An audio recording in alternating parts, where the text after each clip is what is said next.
आज की वीडियो अजा एकादशी व्रत कथा के बारे में है। सबसे पहले जानते हैं अजा एकादशी का महत्व। अर्जुन ने कहा, हे पुंडरीकाक्ष, मैंने श्रावण शुक्ल एकादशी अर्थात पुत्रदा एकादशी का सविस्तार वर्णन सुना।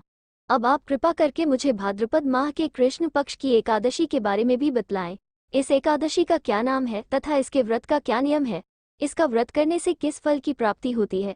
श्री कृष्ण ने कहा, हे कुंती पुत्र, भाद्रपद माह के कृष्ण पक्ष की एकादशी को अजा एकादशी कहते हैं। इसका व्रत करने से सभी पाप नष्ट हो जाते हैं।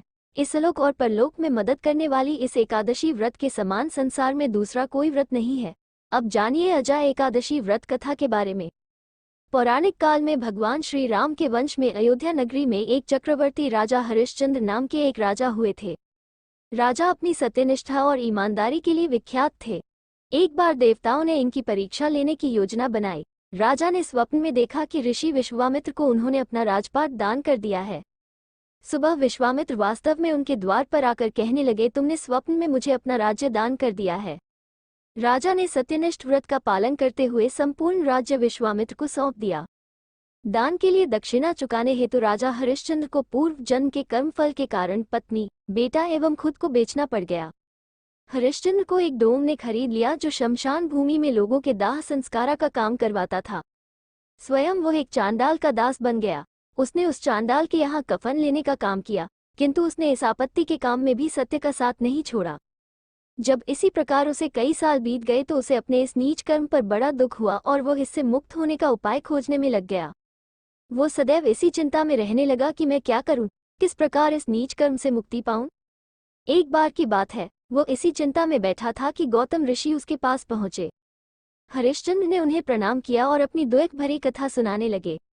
राजा हरिश्चंद्र की दुख भरी कहानी सुनकर महर्षि गौतम भी अत्यंत दुखी और परेशान हुए और उन्होंने राजा से कहा, हे राजन, भादो माह के कृष्ण पक्ष की एकादशी का नाम अजा है। तुम उस एकादशी का विधान पूर्वक व्रत करो तथा रात्रि को जागरण करो।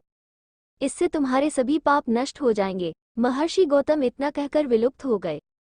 अजा नाम की एकादशी आने पर राजा हरिश्चंद्र ने महर्षि के कहे अनुसार विधान पूर्वक उपवास तथा रात्रि जागरण किया। इस व्रत के प्रभाव से राजा के सभी पाप नष्ट हो गए। उस समय स्वर्ग में नगाड़े बजने लगे तथा फूलों की वर्षा होने लगी। उन्होंने अपने सामने ब्रह्मा, विष्णु, महेश तथा देवेंद्र आदि देवताओं को खड़ा पाया। उन्होंने अपने मृतक पुत्र को जीवित तथा अपनी पत्नी को राजसी वस्त्र तथा आभूषणों से परिपूर्ण देखा। व्रत के प्रभाव से राजा को पुनः अपने राज्य की प्राप्ति हो गई।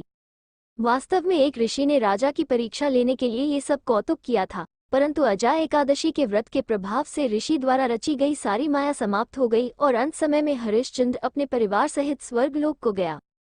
हे राजन, ये सब अजा एकादशी के व्रत का प्रभाव था। जो मनुष्य इस उपवास को विधानपूर्वक करते हैं तथा रात्रि जागरण करते हैं, उनके सभी पाप नष्ट हो जाते हैं और अंत में वे स्वर्ग को प्राप्त करते हैं। अजा एकादशी व्रत की कथा के श्रवण मात्र से ही अश्वमेध यज्ञ के फल की प्राप्ति हो जाती है। जय श्री हरि। अगर आपको अजा एकादशी व्रत कथा की वीडियो अच्छी लगी हो तो हमारे चैनल नरेश यूट्यूबर को सब्सक्राइब करें। धन्यवाद।